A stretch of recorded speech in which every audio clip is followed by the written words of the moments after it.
Buenos días. Hola Maribel. ¿Qué tal?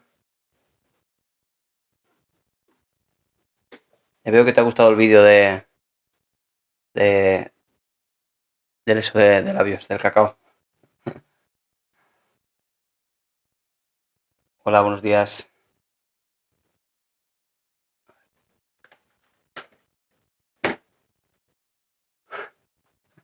Sí, ¿verdad?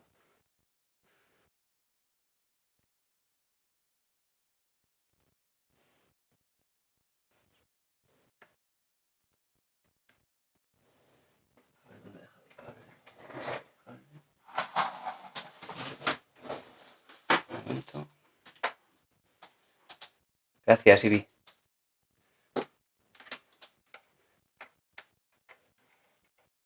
A ver.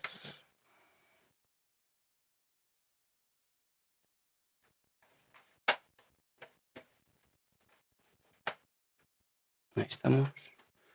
Madre mía, cuánto cable tengo aquí. Uf.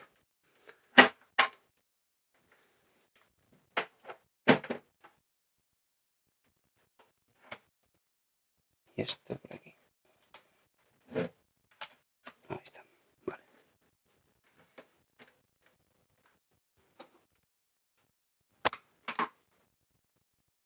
Y el de la chica lesbiana me ha entristecido mucho. Ese es un vídeo que vi el otro día de First Dates. ¿Recordáis el otro día que me lo documentasteis? Lo de hacer algún vídeo sobre, por ejemplo, First Dates o algún tipo de programa, bueno, donde se pueda analizar a las personas en interacción. Está muy interesante. Estoy muy entusiasmado de la clase de hoy. En realidad sí, el First Dates es muy interesante porque se ven relaciones humanas reales. Son reales porque lo sé de casi primera mano porque mi madre fue allí. Así que sé que no son actores, además lo podría deducir que no son actores. Lo tengo clarísimo que no lo son. Y está bien por esa razón, porque vemos interacciones humanas en contextos los cuales son relativamente estresantes. Y bueno, en ese caso, sí, efectivamente, Maribel. El que no sepa de qué estoy hablando de un vídeo que subí sobre una madre que se entera de que su hija, además de gustarle los chicos, le gustan también las chicas, y va al programa de citas a conocer a una chica. Y ella se entera, la madre se entera en el programa. Bueno, pues parece ser que se resigna, es como dice Maribel. Más que aceptarlo, bueno, asume el mal menor y dice, bueno, lo acepto la medida del posible porque no tengo más remedio, pero vemos en la cara de la chica, de la hija, vemos el efecto de la falta de comprensión. Claro, yo proponía que si una de tus opiniones como padre o como madre supone tanto malestar porque lo que se ve en la cara es angustia en un hijo, casi que vale la pena revisar esa opinión. Estaba comentando en el vídeo. No se trata tanto de cambiar opiniones, pero si una opinión causa tantísimo malestar, entonces sí puede valer la pena. Porque la angustia en uno de tus hijos no va a ser porque no te guste un hobby, porque no te guste, porque te enteres que está, no sé, fumando, no tiene nada que ver con eso. La angustia se produce porque hay falta de entendimiento con lo que la persona es, con lo que el hijo o la hija es.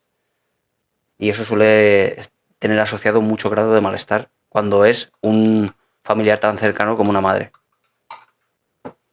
Así que en sí mismo era muy interesante ese vídeo. Seguiré, si os gusta, seguiré publicando vídeos de First Dates. Yo, como lo veo todos los días, a veces digo, aquí saldría un buen vídeo. Incluso, no sé si está Mar por ahí, incluso en la detección de mentiras se ve todos los días. Cosas muy interesantes. Cuando alguien dice, tú fumas, y la otra persona ve claramente cuando pues miente, por ejemplo, que se pone muy no solo nerviosa, sino muestra expresiones faciales de miedo. Maite, ¿no estuviste el miércoles pasado? ¿Qué pasó el miércoles pasado? ¿No estuviste en el directo para suscriptores? Ah, porque no te enteraste del cambio de hora. Ah, vale. Hicimos cambio de hora, Maite. Lo estuve comentando en los directos del día de antes, pero se ve que no llegaste a escucharlo. David, si tu opinión provoca indignación en la otra persona, si lo dices le molesta, si no te cohibes. A ver, ¿qué quieres decir con esto? Si tu opinión provoca indignación, a ver, ¿qué te refieres? Sí, porque no sé si estoy entendiendo del todo, pero entiendo que si, en este caso, un padre o una madre tiene una opinión sobre algo, indignación, ¿vale? Y tu hijo se indigna, tú no tienes por qué cambiar tu opinión, tú tienes tu opinión y está genial. Pero no estamos hablando de esto. Hablamos de que si el hijo siente angustia, ¿y angustia qué es la angustia? Hablamos de una tristeza extrema. Y eso se vio en la expresión facial que os mostré con criterios científicos, que es una elevación de las cejas en sentido de tristeza en su parte interior y la elevación de esta línea nasogeniana cuando se eleva con sensación de angustia, que sería algo así como esto. ¿Vale? Cuando vemos esto en un hijo, desde luego no es porque tienes una opinión sobre la política y él no le gusta. No es molestia, es angustia. Y claro, por tanto, hablamos de una intensidad emocional muy alta sobre algo que tiene que ver con la persona, con el hijo, con la falta de entendimiento. En una época en la que, bueno, en parte los niños, los adultos primerizos, por así decirlo, están formando su identidad. Si sus padres no les reconocen esa identidad particular, alejada de sus padres, pues pueden sentir angustia. Todo depende de cuál es el grado de necesidad que tengan en esa época de sus padres. Pero desde luego a esta hija, la del vídeo, le importa mucho la opinión de su madre y así le afecta. Si es otra persona, bueno, si es otra persona es otra cosa, ¿no? Entonces dices, si tu opinión provoca indignación en otra persona, si lo dices, le molesta, y si no te cohibes. A ver, tú te estás refiriendo, Carlos, a que si sabes que le va a provocar indignación a la otra persona, mejor callarte. ¿Es eso?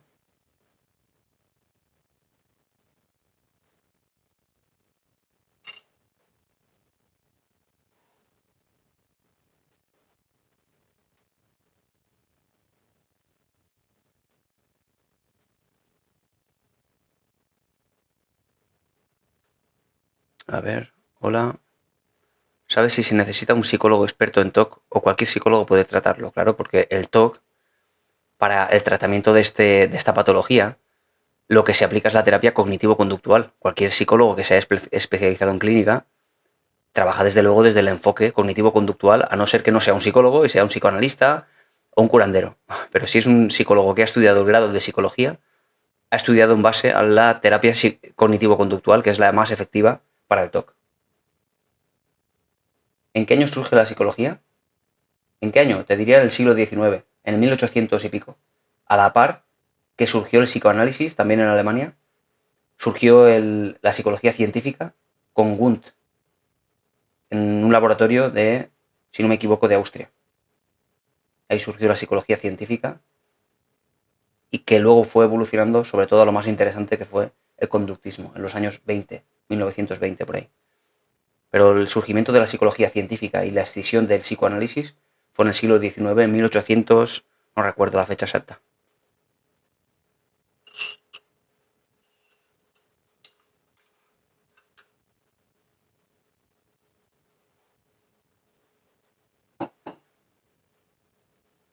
Tengo una mezcla de pregunta cotilleo. Venga, adelante. Adelante, Alex. ¿Cómo dejar de preocuparme por todo?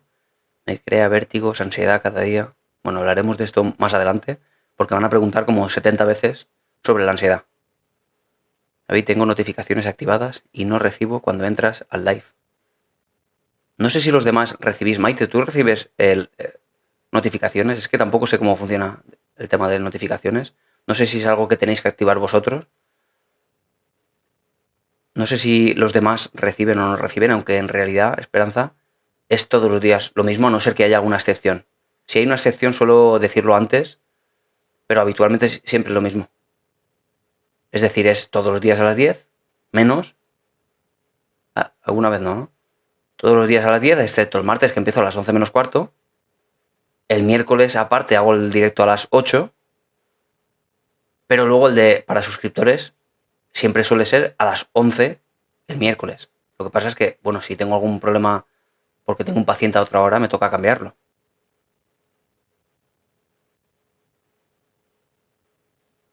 Hay que activar la notificación del live. Claro, por eso digo que no sé si es algo que tengo que activar yo. O más bien algo que tenéis que activar vosotros desde allí.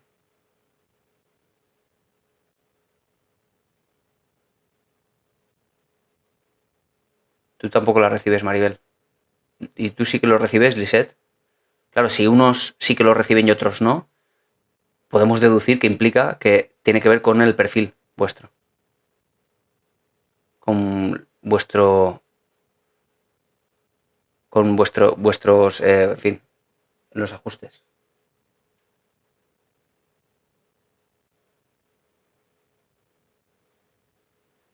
A ver, Alex, tengo un amigo que le es infiel a su novia. ¿Debo decírselo a ella o encubrir a mi amigo? Gracias. Wow, qué pregunta.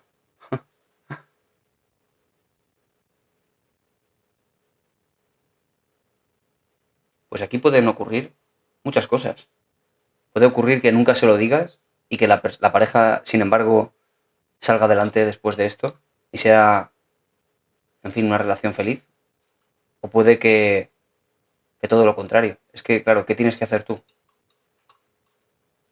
Pues no lo sé, Alex. Puede salir muy mal o puede salir muy bien, hagas lo que hagas. Al final de lo que se trata, Alex, y así lo veo yo, siempre yo nunca digo a los demás lo que tienen que hacer, pero así lo veo yo, uno lo que tiene que hacer es tomar decisiones e ir hasta el final con ellas. Si tú decides que sí lo vas a decir, vas a tener que asumir pues que después tu amigo se pueda reconciliar con ella, pero el malo seas tú. Es decir, te acabes peleando con él cuando en realidad pretendías hacer algo que tú considerabas bueno. Bueno, pues asume las consecuencias. O puedes decidir que no se lo digas, bueno, en este caso es el que le es infiel, al revés. Que se lo digas a ella y ella se enfade contigo, y ella se reconcilie con él, lo perdone y el malo seas tú. Con lo cual, tu amigo se pelee contigo por haber confesado algo que tenías que callar. Con lo cual, si tomas la otra decisión y callártelo, vas a tener que asumir las consecuencias de callar y la culpabilidad que te pueda generar, etcétera. Yo siempre digo, Alex, que se trata de tomar decisiones. Eso es la vida. Es tomar decisiones siempre. Te equivoques o no, se trata de asumir las consecuencias de ellas. No hay opción buena ni opción mala. Tomes una o tomes otra, se puede complicar muchísimo, puede tener muchísimos problemas y muchísimos aciertos. A ti te gustaría que te lo dijeran. Claro, pero ese eres tú.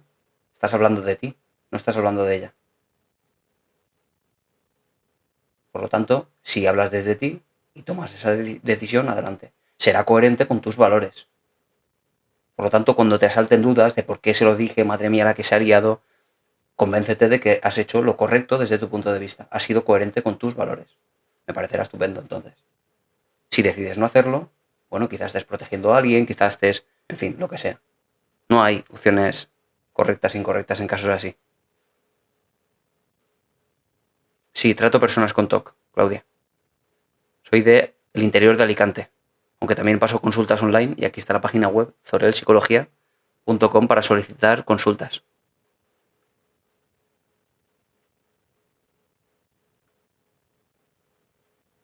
A ver.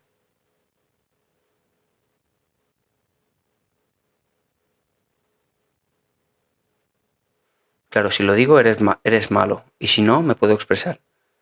Ya, es que, claro, Carlos, por eso en materia de comunicación lo más correcto, lo ideal, hola Mirari, es ser asertivos, poder decir a la otra persona sin miedo a las consecuencias lo que piensas de ella, lo que sientes. A ver, pero esto no puede ser tampoco una sinceridad radical. La sinceridad radical también va a generar en los demás mucho malestar. Se trata de ser empáticos, de ser asertivos, de decir aquello que, bueno, que uno debe decir porque le causa también malestar la conducta del otro. Se trata de resolver problemas, todo eso. Pero desde luego, por miedo a las consecuencias no podemos callar las cosas porque va a generar consecuencias. Debemos ser asertivos, aunque duela. Eso es una herramienta para la vida.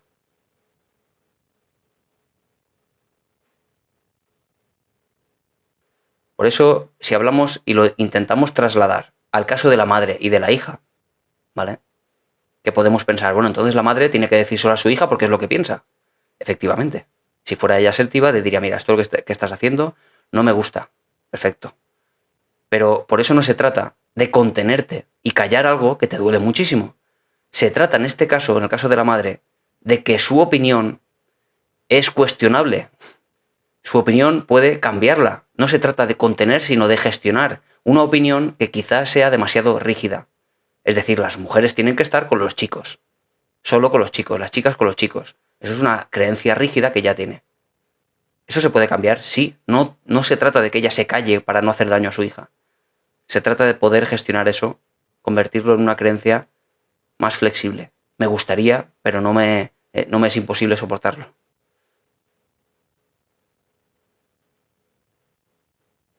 ¿Qué es TOC? Trastorno obsesivo compulsivo. Luli.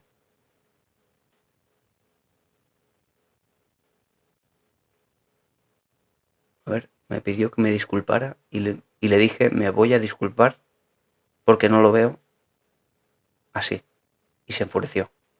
Falta contexto ahí, ¿eh?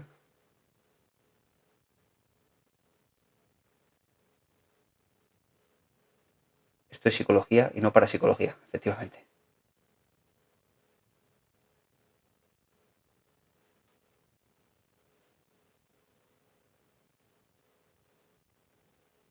A ver. Buenos días, Nathan. ¿Qué tal? Me parece que te gusta la nena. Anda. Sí, Ivy, ¿tú crees que Alex lo dice porque le gusta a la chica? Pero nos falta información para eso, ¿no? Para poder deducir eso, ¿no? Sería solo una posibilidad entre varias posibilidades. No explicaría lo que nos ha contado o no se podría deducir solo por eso. Puede que sencillamente sienta una tensión porque sus valores le dicen otra cosa.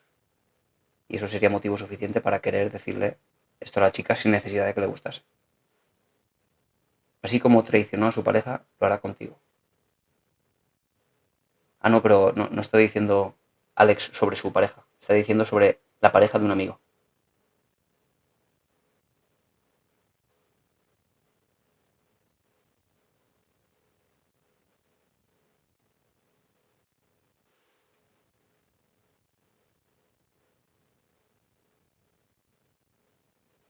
Un montón de mensajes ya por leer, ¿eh? Como siempre, se van a quedar muchos sin leer. A ver, ¿cuál es la raíz del TOC? ¿De qué viene? En muchas ocasiones hemos hablado del TOC, de cuáles son los orígenes conductuales o cognitivo-conductuales. Vamos a hacer un pequeño resumen, Claudia. ¿Alguna vez hemos comentado cómo se conecta una conducta con un pensamiento? Es decir, una obsesión en forma de pensamiento intrusivo, algo que te asalta en la mente y no puedes controlar, en principio. Imagínate con este ejemplo. Te dicen por aquí, Maribel, te dice Maribel, Alex, no se lo digas. La ignorancia da felicidad. Alguna vez hemos comentado, Claudia, cómo de una forma puntual alguien sale de casa y cuando llega al coche dice, he cerrado la puerta. Y siente cierta tensión. Cuando eso ocurre, en principio no hay ningún problema, pero la tensión no le deja ir a su trabajo. La tensión tiene necesidad de aliviarla. Así que acude a casa otra vez para comprobar si ha cerrado la puerta. Comprueba que ha cerrado la puerta. Bien. Hasta ahí todo bien porque ha sentido alivio, la tensión ha desaparecido. Pero ha ocurrido algo en el cerebro. Se ha condicionado el volver otra vez con el alivio.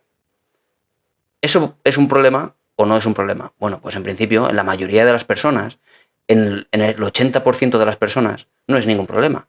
Pero en un pequeño porcentaje de personas, en las cuales ya tienen algún tipo de problema a nivel genético incluso, porque el TOC también tiene un componente genético, en el cual también hay un cierto componente de la infancia en la crianza, etc., en ese pequeño porcentaje de personas, que puede ser del 20 o del 10%, resulta que ha ocurrido algo en el cerebro que va a ir a más.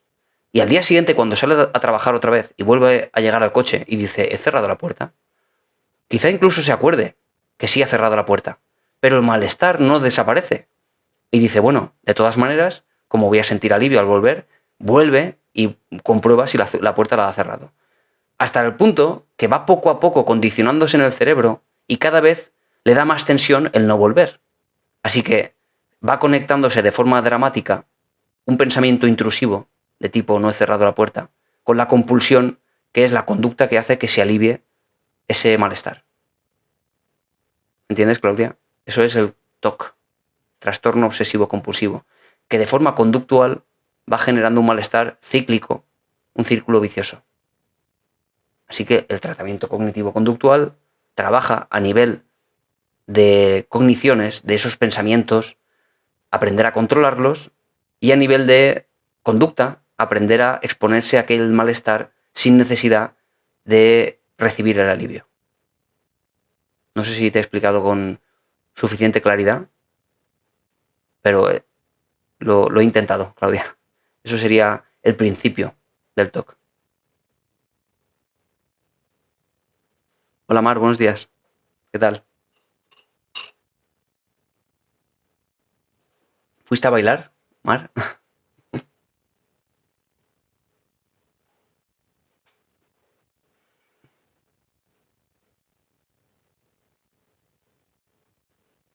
Muy bien, Mar.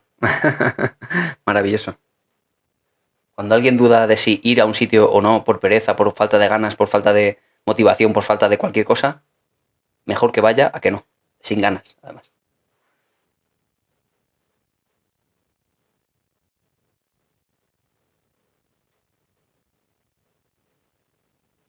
40 veces me fijo si cierra la puerta. Claro, y entiendo que cuando llegas, Ivy, sientes alivio, que sí. Cuando llegas y dices, ah, sí, está cerrada. Y a su vez, no solo genera alivio, sino que se va retroalimentando el alivio momentáneo, pero luego la preocupación de si me pasa algo. Es un círculo vicioso, el TOC. Se produce muchísimo malestar.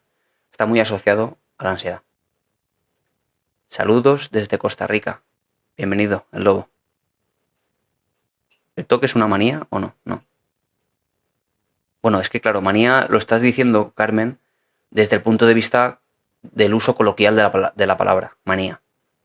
Te refieres a manía a tener ese hábito cíclico, ¿no? De repetir una conducta. Porque manía en realidad en términos clínicos sería un acceso de euforia extrema que te lleva pues a nivel conductual al extremo más alegre y más a hacer un montón de cosas sin medida. Eso sería la manía. Pero sí que entiendo lo que quieres decir.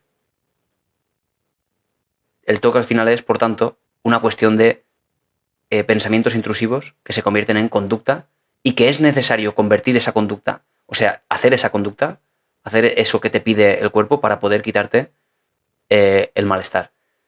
Claro, esto en principio parece suave, esto que he contado, de ir a comprobar la puerta, pero es que esto va cada vez a más, hasta el punto de que tu día entero, si tiene 24 horas, se convierte en un día que tiene en realidad 3 horas, porque cada vez añades más comportamientos para quitar el malestar de pensamientos automáticos.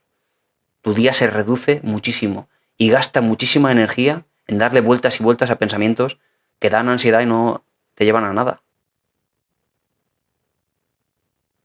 ¿Ok? El tratamiento cognitivo-conductual es muy efectivo para el TOC, ¿vale?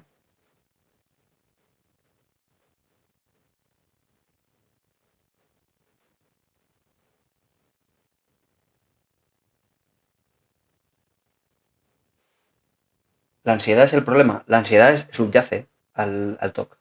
Es decir, cuando el pensamiento intrusivo se cuela en la mente, como le prestas atención cuando en realidad no habría que prestarle atención, nos genera ansiedad porque nos creemos que ese pensamiento es real. Con lo cual, hasta que no haces esa conducta, no se te reduce la ansiedad. Así que la ansiedad, claro, es concomitante al TOC. Antes en el DSM-4, ahora ya tenemos el DSM-5, que es el manual de criterios diagnósticos de los trastornos mentales. Antes se incluía entre entre la categoría de la ansiedad. Ahora ya no, está fuera de la ansiedad. Pero da igual, tiene asociada mucha ansiedad también. Tu opinión de los medicamentos para la depresión ansiosa. La mayoría de trastornos moderados o leves relacionados con la ansiedad o la depresión no necesitan farmacología porque el tratamiento psicológico es el más efectivo. Así lo dicen los estudios de eficacia. Pero es lo que te dan en la seguridad social. Y tú cuando tienes algún síntoma, el que sea, tú no vas al psicólogo, tú vas al médico de cabecera. El médico de cabecera te da ansiolíticos y antidepresivos, casi que preguntándote 4 tips, 4 cosas. Así que es lo que te dan, porque es lo que te pueden dar. No es lo más efectivo, no es lo más recomendable porque no aprendes nada, pero es funcional, ayuda. Ahora bien, si te puedes costear un psicólogo de una terapia psicológica que lo que va a hacer que funcione es que vayas sesión a sesión, que empieces a trabajar y aprender cosas y cómo autorregularte, pues es lo que más te recomiendo. Pero claro, ya entramos en temas de problemas a veces económicos, de que no te lo puedes costear y que la seguridad social tampoco te lo puede costear. Y ahí nos metemos en otro problema. No es la pregunta ya de qué es lo más eficaz, ni qué es lo más recomendable, es a veces qué es lo que uno se puede costear.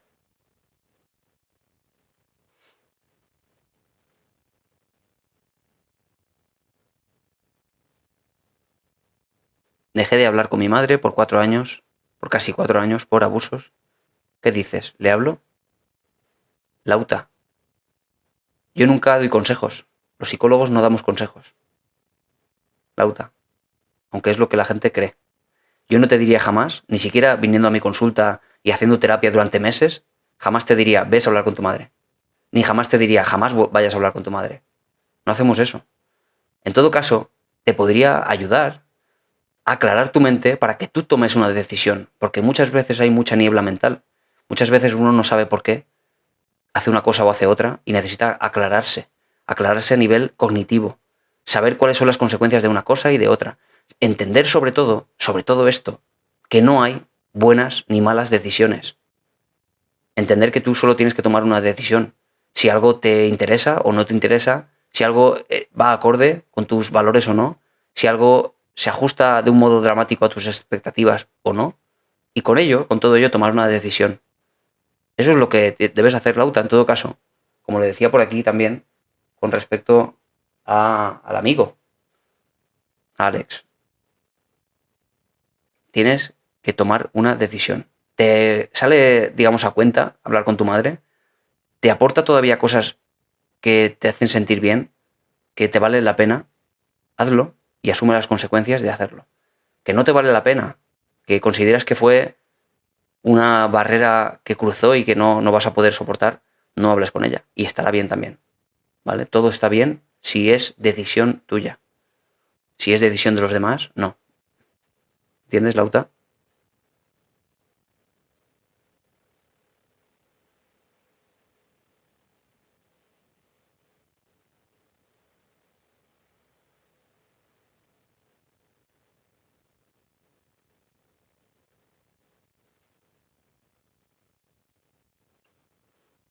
A ver, dejé los medicamentos porque estaba como en otro mundo de día y de noche seguía con pesadillas. Pero claro, fíjate, princesa, no sé si eres tú la que me has preguntado por los fármacos antes, creo que sí, ¿no? Ah, sí, la opinión sobre los medicamentos. Mira, en este caso, yo no voy a ir en contra de los medicamentos. No voy a criticar a los colegas psiquiatras que trabajan en salud mental a través de psicofármacos sobre todo. Porque en realidad, lo que tú me estás contando aquí, princesa Rocky, Punky, es el fallo de algo que en realidad funciona. El fallo en la aplicación. Tú estás experimentando síntomas secundarios, efectos secundarios de las pastillas, que deberías comunicar, en todo caso, a tu psiquiatra. Porque el psiquiatra lo que va a hacer es que con herramientas farmacológicas, que hay muchas, llegar a que tú tengas el efecto buscado con los psicofármacos, que es que dejes de tener ansiedad o depresión, sin los efectos secundarios que estás experimentando. Porque hay muchos psicofármacos para la ansiedad y para la depresión. Desde los que lo que hacen es inhibir la recaptación de serotonina para que tengas más serotonina, hasta los que hacen lo mismo con la noradrenalina, y tiene otro efecto diferente a nivel de efectos secundarios, hasta los que además mueven elementos como la dopamina para que, por ejemplo, no tengas problemas de reducción del deseo sexual. Es decir, en este caso, tus efectos secundarios tienen solución. Yo no te digo deja de tomar pastillas porque tienes efectos secundarios. Se trata de que el psiquiatra consiga regularte eso para que tengas el efecto buscado sin los secundarios. Yo siempre digo que hay veces que hace falta fármacos, a veces hace falta cuando es grave. Lo que no estoy de acuerdo es que de primeras, con el mínimo síntoma de ansiedad o depresión, empieces a medicarte porque a lo mejor no es necesario y porque la terapia psicológica es lo que más te va a funcionar. Pero si hace falta y tienes un trastorno incluso grave, necesitas a veces psicofármacos de por vida y te va a sentar muy bien. Cuando tienes un trastorno bipolar o un trastorno de esquizofrenia incluso, o algunos tipos de trastorno de la personalidad que lleva asociada mucha sintomatología concomitante, a veces es necesario toda la vida y está bien porque es para tu bienestar. Pero van a aparecer efectos secundarios que tiene que regular y ese es su gran trabajo, difícil de conseguir, del psiquiatra. No es poco lo que hacen.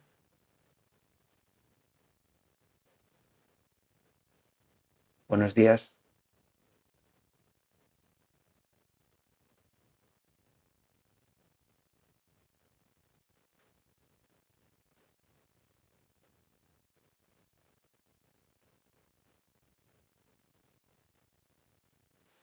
Hola Doc, soy uruguaya, pero nacionalidad española. Bienvenida, Magali.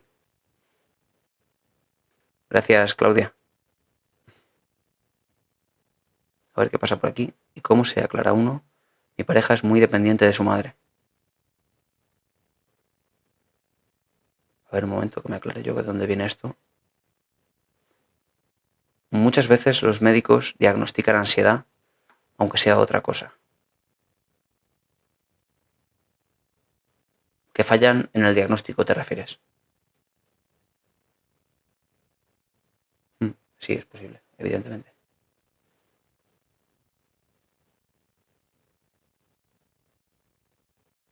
Mi pareja es muy dependiente de su madre. ¿Cómo lo gestiono sin que me saque de las casillas? Pues aquí lo que hay, closterandrea, hay falta de aceptación de algo que no puedes cambiar, que es que sea dependiente, dices tú. Bueno, al menos es muy apegada a su madre, ¿no? Tiene mucho apego por su madre y está bien para él o para ella. El problema aquí es como tú eso no lo aceptas y tú lo juzgas y dices, es que no está bien que esté tan asociada a su madre. Pero es tu valoración la que debes cambiar. De aquello que tú no te permites aceptar es lo que debes cambiar, porque no va a estar bien. Tú juzgas esa relación y por esa razón tú sientes el malestar. Así que si tú lo que quieres es gestionarlo, vas a tener que trabajar esos pensamientos negativos de que esté bien o mal ese tipo de conductas. Es una creencia que has desarrollado. ¿Está mal que una pareja esté muy apegada a su madre? Nadie lo sabe. Es más bien lo que cada persona con su propia madre, bueno, cada uno cómo se vincula con su madre es independiente de los demás. Pero bien o mal, de nuevo, es la valoración que tengo yo desde el otro lado que me hace sentir mal si es en sentido negativo. Es una cuestión de gestión emocional. La gestión emocional se consigue, es rápido en terapia, supone unos meses de práctica y cuando se consigue es maravilloso, porque ya consigues que nada a nivel emocional te llegue realmente a impactar de forma prolongada. Algo te hace que te enfades y lo gestionas rápido. Algo hace que tengas tristeza y lo gestionas rápido.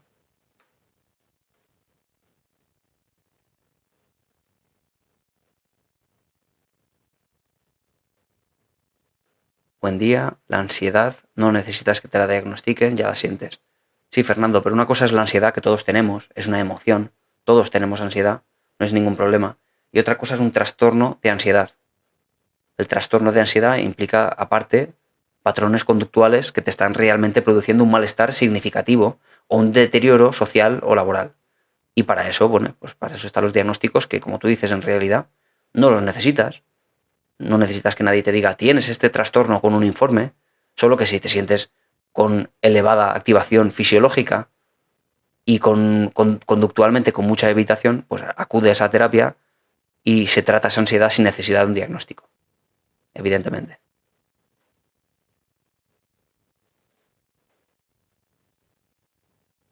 Tengo esquizofrenia y estoy tomando Rexultin. No conozco la marca, porque Rexultin será la marca. Conozco los principios activos. Hay muchos antipsicóticos que funcionan muy bien porque son atípicos. Los antipsicóticos que salieron primero eran muy duros a nivel de efectos secundarios, muy duros. Provocaban discinesias graves, problemas de motores muy graves. Ahora ya, con los atípicos, han conseguido reducir muchísimo los efectos secundarios y, sin embargo, quitar, cuando es el efecto buscado, los delirios y alucinaciones. Es maravilloso. Imagino que será pues algún tipo de conozco algunas marcas, algunos principios activos. Así me acuerdo. La risperidona. Risperidona no. Así me acuerdo de alguno. O lanzapina, por ejemplo. Es uno de ellos. No recuerdo ahora más.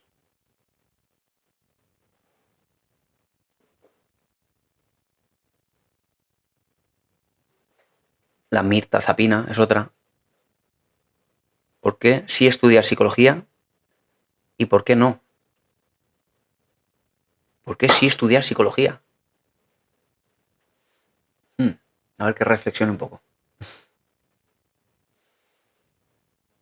Dependiendo de qué te quisieras dedicar, Víctor, pero si lo que te quieres dedicar es a tratar pacientes, te tiene que gustar en parte ayudar a los demás.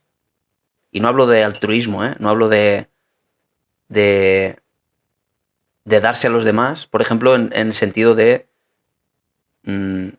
filantropía. No necesariamente hablo de eso. Hablo de querer dedicarse a nivel laboral a ayudar a los demás como profesión. O sea, puede ir asociado al altruismo y puede que no.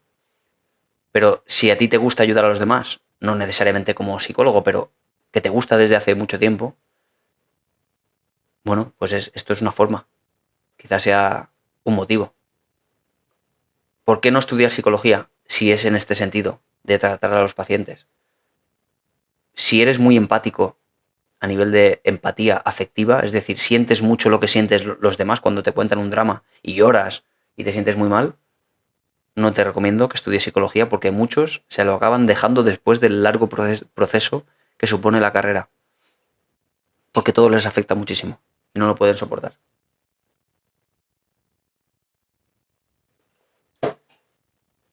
Sería una muy buena razón para no estudiar psicología. Digo en el caso de dedicarse a tratar pacientes, porque hay muchos tipos de psicología al final. Psicología educacional, psicología organizacional en los recursos humanos, psicología del deporte, etcétera, ¿no? Que se trabaja de otra forma.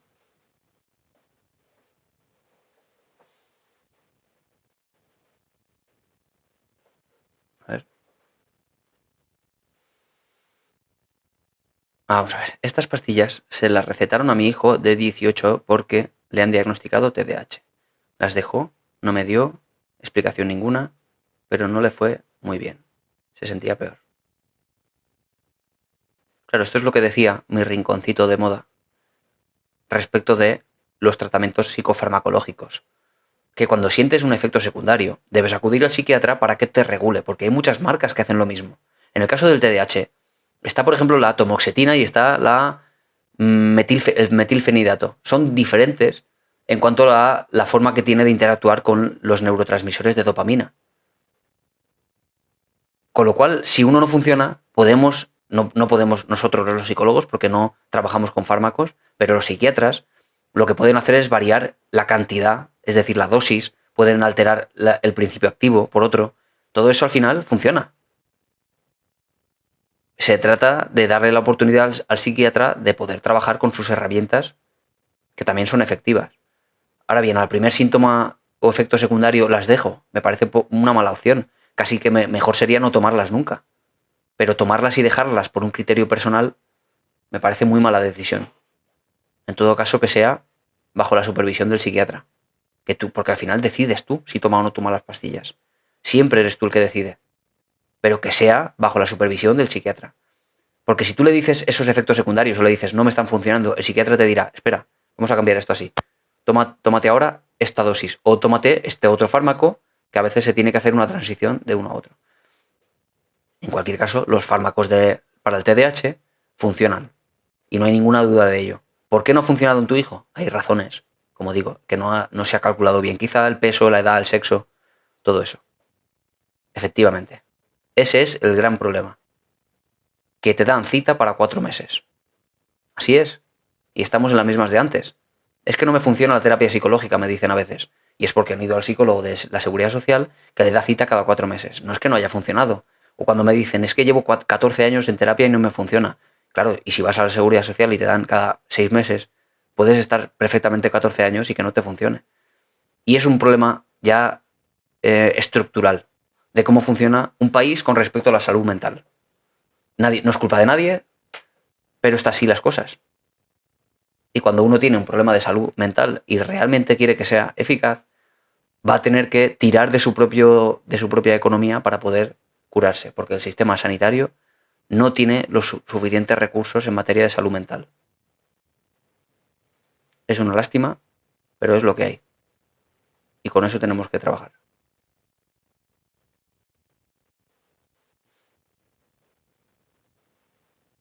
No me gustan los psiquiatras, solo dan tiritas y no van al problema, efectivamente. Efectivamente, no te enseñan nada al final. No te enseñan a gestionar un problema. Buenos días. ¿Cuánto tarda en quitarse la ansiedad? En tratamiento psicológico, la ansiedad suele funcionar en tratamiento cognitivo-conductual, de la terapia cognitivo-conductual, unos 2 o 3 meses, en sesiones semanales. Si en 2 o 3 meses no funciona algo, que es muy raro, en realidad tiene que ponerse fin a la terapia.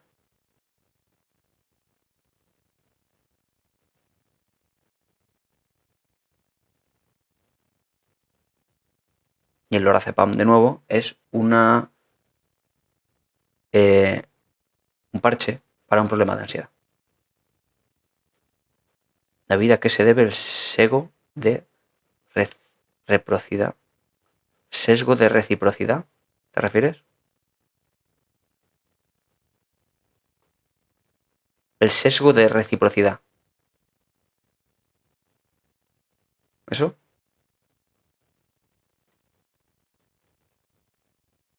Pero no es un sesgo.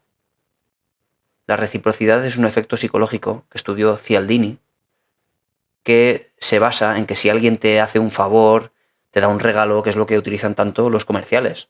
Cuando te dicen, te regalo esto, que es gratis, te regalo una enciclopedia que nadie quiere, por cierto, pero te la regalo, que a lo mejor vale 1.000 euros la enciclopedia, pero yo te la regalo, esto para ti.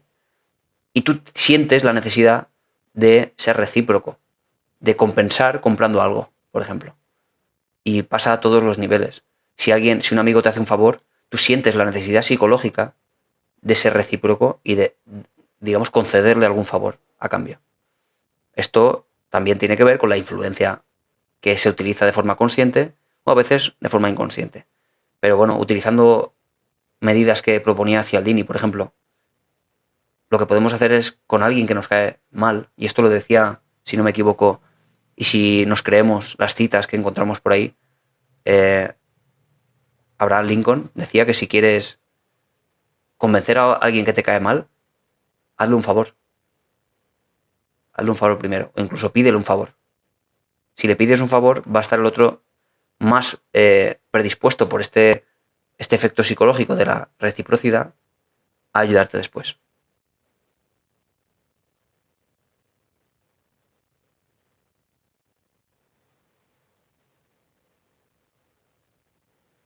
¿El sesgo de reciprocidad es un sesgo?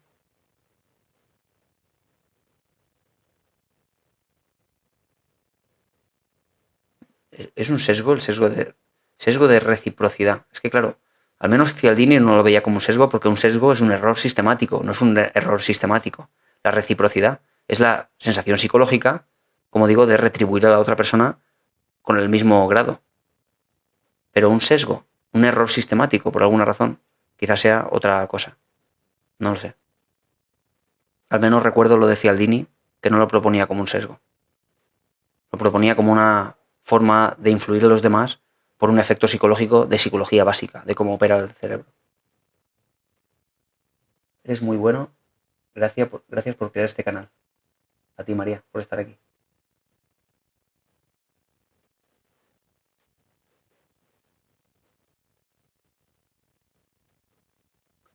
Soy psicólogo clínico y lo he estudiado siempre como un sesgo. ¿Me lo puedes confirmar, porfa?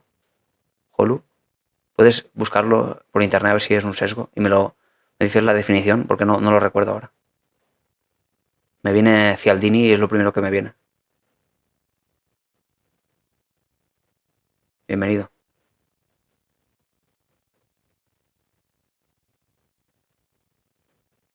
Hola, Doc. Tengo trastorno conversivo. ¿En qué se manifiesta esto? ¿En episodios de pseudoepilépticos, por ejemplo? Dime, ¿en qué se manifiesta, Joana? ¿Qué opinas de la electroestimulación cerebral para la depresión o ansiedad? A ver, este tipo de terapias que desde luego a día de hoy todavía se aplican, pero cuando hablamos de depresión crónica resistente al tratamiento, todavía se aplican porque hablamos de personas que no han encontrado ninguna solución a nada.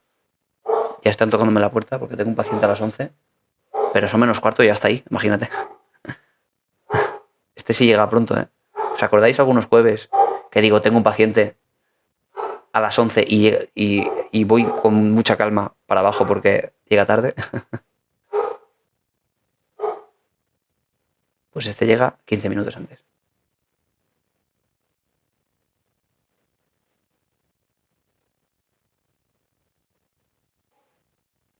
A ver, el sesgo de reciprocidad es una tendencia psicológica en la que las personas se sienten... pues entonces sí es lo mismo, ¿vale? Solo que no lo identificaba yo como un sesgo, pero sí, así es. Porque se sienten obligadas a, bueno, lo que decíamos, ¿no? Pues gracias por la aclaración. Holu.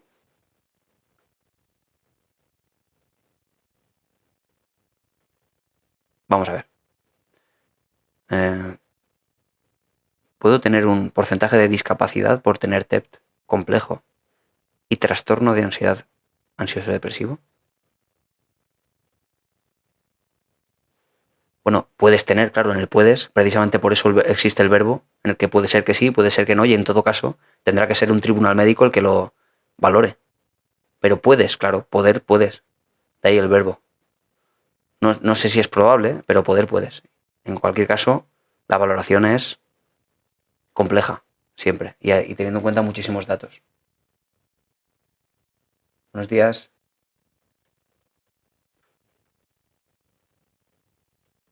¿Tienes canal, Holu, por aquí? Te lo digo por si algún día te unes al directo y hacemos un directo conjunto y nos cuentas un poco de tu día a día.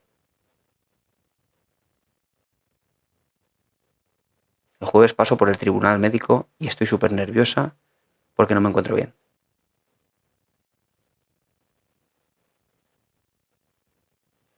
Por las cervicales y mareos.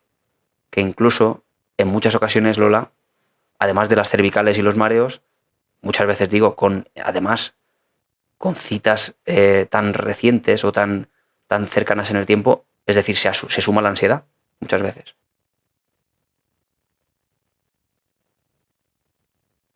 Todo lo que se habla en este canal me ayuda.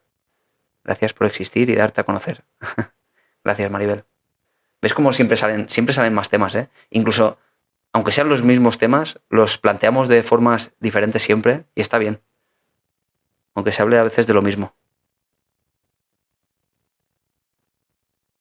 A ver, 10 años de relación y terminó conmigo por la conducta de mi hijo de 19 años y me quedé en el medio. Uh-huh.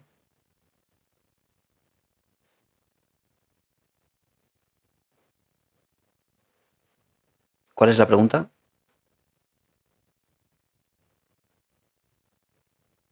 A ver, Sonia, ¿me haces una pregunta respecto de esto? Ojalá no he dado aún el paso a redes. Bueno, pues si algún día te apetece, podemos hacer un directo conjunto. A veces pasan por aquí algún psicólogo o alguna psicóloga y nos cuentan un poco su experiencia.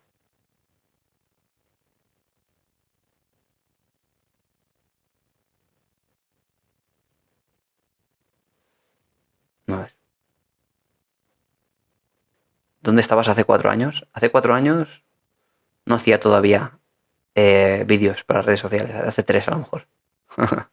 Pero directos no hacía todavía.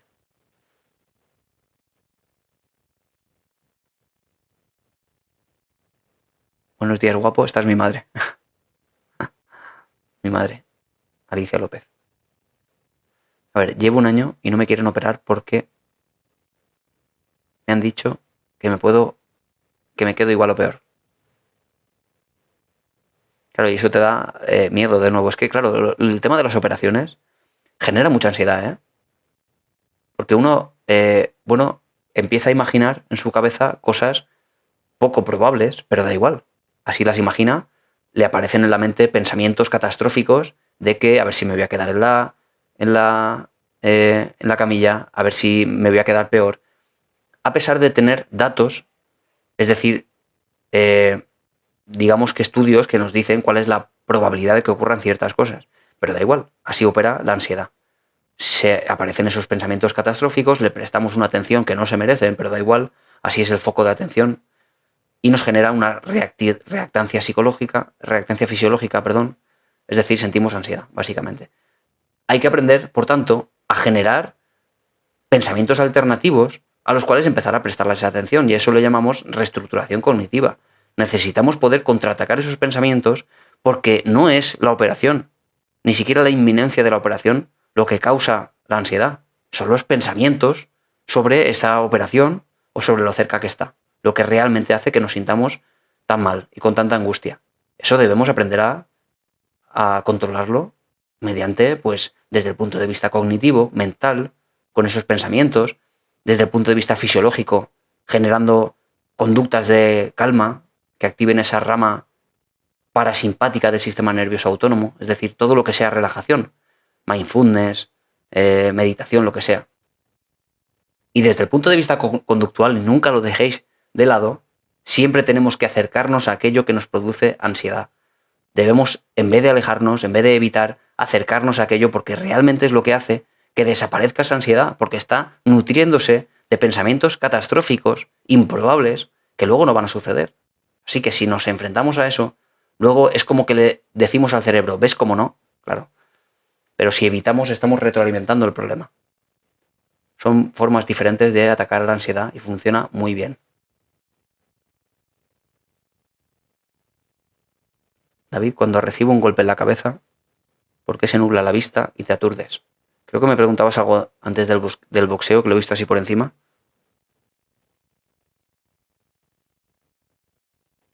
No sabría responderte a eso. Hombre, entiendo que cuando, por ejemplo, sientes o tienes un KO, es porque tienes ese golpe entre el cerebro y el cráneo al final, ¿no? Porque está el cerebro como bañado, está como navegando en ese líquido cefalorraquídeo, pero no toca el cráneo. Cuando tienes un golpe muy fuerte es posible que sientas ese, no que sientas, sino que tengas el knockout. Pero no sabría decirte por qué razón los golpes que no te provocan un KO van haciendo que te nuble la vista. Tendría que investigarlo en todo caso. No sabría decirte, pero bueno, me parece interesante. Una interesante pregunta. Me lo voy a apuntar y luego lo investigaré, ¿vale? Investigaré si hay, porque seguro que los hay, estudios científicos que hablen de cómo influye el boxeo a nivel de golpes. Y creo que sí que había estudios sobre deportes de contacto como el fútbol americano. Sí que habían estudios sobre eso. Y seguro que hay sobre el boxeo. Lo voy a investigar, ¿vale? Me parece interesante.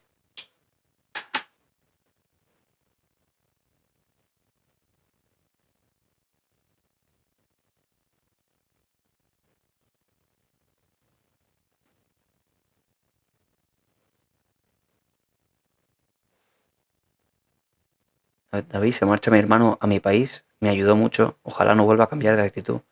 Mi esposo. Ojalá que no. Si vuelve a cambiar de actitud, tienes una fuente de cambio también aquí, ¿vale? No lo dejes pasar, ¿vale? pero ojalá que no, porque entiendo que te ayuda muchísimo. Buenos días, David. Qué bien me hacen tus charlas. Me ayudan muchísimo. Muchas gracias a ti, Billy. Hay un montón de preguntas, ¿eh? Un montón de preguntas. Bueno, voy a ir desconectando porque tengo el paciente abajo esperando, ¿vale? ¿El psicólogo te manda tareas o te dice lo que tiene que ir haciendo? Evidentemente.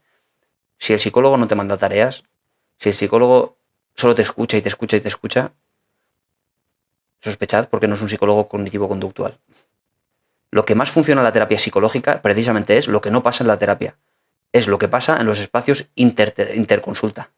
Todo lo que el paciente hace fuera de la consulta, a razón de lo que ha hablado en la consulta, evidentemente. Gracias, Mar.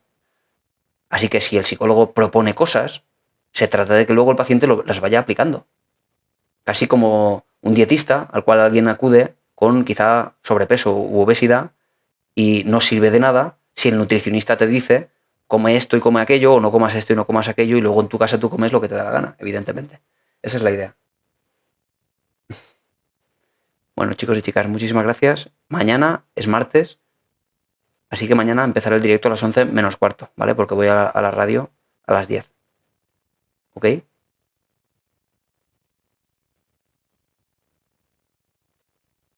Dice que los psicólogos no te dicen lo que tienes que hacer. No, en principio no te dice lo que tienes que hacer. Siempre te dice aquello, en todo caso, que tú no estás viendo que tú podrías decidir hacer, ¿no? Es una cuestión más, no de decirte, tú tienes que hacer esto, tú haces esto. Lo que tienes que hacer es, eso es lo que te dicen los amigos, más bien. Gracias a ti, Lola.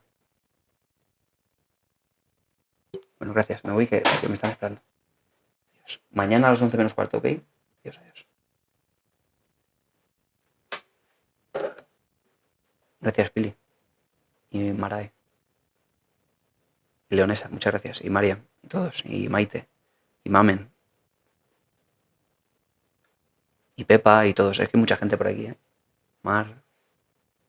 Iset. Claudia. En fin, un placer como siempre. Mañana vamos a hablar en la radio, a las 10 en punto, es 108.0, del TDAH en adultos. Y se va a venir un amigo mío que tiene TDAH y es un empresario de éxito además. Así que, si os apetece en la radio, en Radio Monóvar, a las 10 en punto. Aunque luego lo subo a YouTube, no os preocupéis.